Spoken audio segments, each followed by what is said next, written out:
السلام علیکم ورحمۃ اللہ وبرکاتہ۔ دوستو، شب برات کی رات آنے والی ہے۔ اس رات کے اندر اللہ عز و جل کثرت کے ساتھ انسان کے گناہوں کو بخش دیتا ہے۔ اس رات کی ایک فضیلت یہ ہے کہ سورۃ دخان کے اندر اللہ عز و جل نے ارشاد فرمایا، انا انزلناہ فی لیلۃ مبارکہ، بے شک ہم نے قرآن مجید کو برکت والی رات اتارا۔ یعنی قرآن مجید کے نزول کے سبب، نازل کرنے کے سبب اللہ عز و جل نے اس رات کو فضیلت عطا فرمائی۔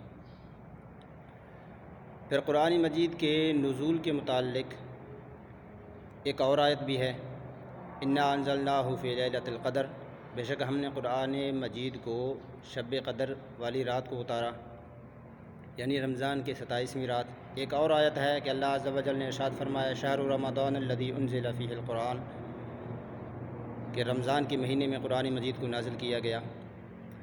اب دو راتوں کے بارے میں قرآن مجید کے نزول کا ذکر ہوا، سورہ دخان کے اندر شب برات والی رات، اور سورہ قدر یا شہر رمضان الذی انزل فیہ القرآن سورہ بقرہ کی آیت کے مطابق رمضان شریف کے مہینے میں قرآن مجید کو نازل کیا گیا۔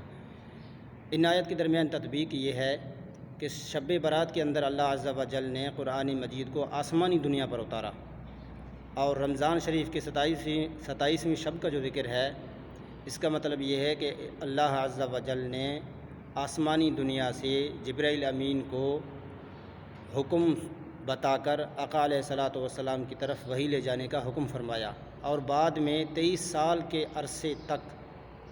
کے عرصے میں جبرائیل امین آسمانی دنیا سے وحی لے کر حضور علیہ الصلاۃ والسلام پر نازل ہوتے رہے۔